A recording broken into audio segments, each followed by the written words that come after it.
बोले देखा, मुझे दिखाओ, बोले बैठ अभी दिखाता हूँ।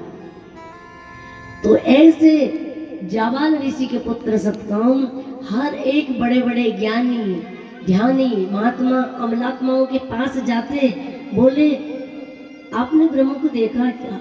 और देखा तो मुझे ब्रह्म को देखना है, मुझे ब्रह्म का साक्षात्कार करना है, मुझे ब्रह्म के दर्शन करना है, मुझे ब्रह्म का साक्षात्कार करना है। और एक दिन वो घूमते घूमते एक ऐसे महात्मा के पास पहुंच गए, आपने ब्रह्म को देखा है? बोले हाँ। बोले मुझे दिखा दोगे? बोले हाँ। पर बोले पहले मेरी एक गुरु दक्षिणा है, वो पहले दो, पहले आप दो। बोले अगर आप मुझे ब्रह्म के साक्षात्कार करा सकते हो, क्या गुरु दक्षिणा है बोलो। बोले मेरी गौशाला में 1000 गोवंश है, इन्हें तुम लेके जाओ, और जिस दिन ये 1000 गोवंश 1,00,000 हो जाए उस दिन तुम आ जाना, मेरी गुरु दक्षिणा पूरी हो जाएगी, मैं तुम्हें ब्रह्म का साक्षात्कार करा दूंगा। तो सत्यकाम तो सत्यकाम था, उसे ब्रह्म साक्षात्कार का जुनून जो था का ठीक है। और 1000 संत की गो लेके निकल गया, 1,00,000 गो करके और वापस देना है, उस दिन साक्षात्कार होगा। 1000 की 1,00,000 गोवंश बढ़ाना, एक नहीं 1000 गोवंश की 1,00,000 गोवंश करके लाऊंगा, ये संकल्प लेके सतकाम गौशाला से बाहर निकला और सामने साक्षात ब्रह्म खड़े हो गए। बोले सतकाम तुम्हें ब्रह्म की आवश्यकता नहीं है, तुम खुद ब्रह्म हो, जिसके अंदर इतना बड़ा संकल्प जन्म ले ले कि 1000 गोवंश का 1,00,000 गोवंश में करके लाऊंगा, इतनी सेवा करूंगा।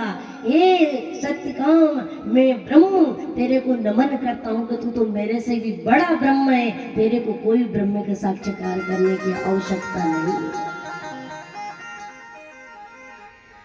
तो गौशाला जिसके नगर में है, गौशाला जिसके गांव में है, मेरे बंधुओं उससे कहीं जाने की आवश्यकता नहीं है। संपूर्ण तीर्थ, संपूर्ण मंदिर, संपूर्ण देवी देवता भगवान सब कुछ उस गौशाला के अंदर आके विराजमान हो जाते हैं। सत्य काम को एक संकल्प लेने से ब्रह्म सामने साक्षात खड़ा हो सकता है, तो सेवा करना कितनी दुर्बल चीज है।